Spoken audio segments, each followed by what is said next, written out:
Labdien!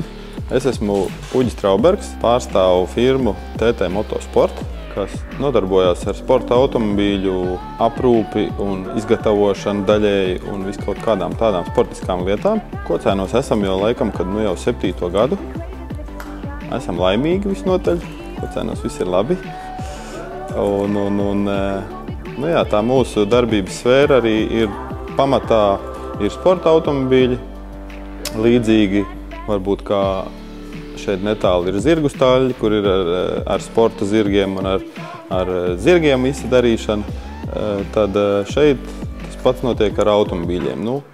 Cilvēki ļoti ir iemīlējuši mūsu meistarus un brauc diezgan bieži. Uzņēmums SIA TT Motorsport ir dibināts 2003. gadā. Uzņēmuma komandā strādā profesionāļi, kas autosporta jomā darbojas kopš 1992. gada un ir uzbūvējuši vairākas autokrosa, rallijkrosa un rallija automašīnas klientiem Latvijā, Eiropā un Krievijā. Uzņēmuma dibinātāji un vadītāji ir Ivo un Uģis Traubergi, sportisti ar vairāku gadu pieredzi autosportā.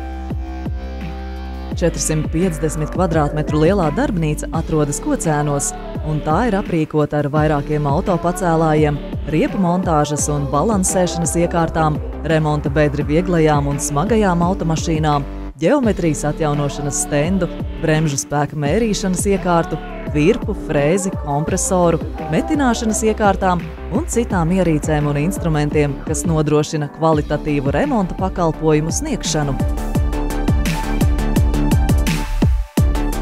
Tad šī mašīna tagad tiek atrestaurēta, viņa bija 2 gadus nokalpojusi, tagad mēs viņu restaurējam un ceram, ka atkal kalpos kādu brīdi, ja nenotiks kāda avārija.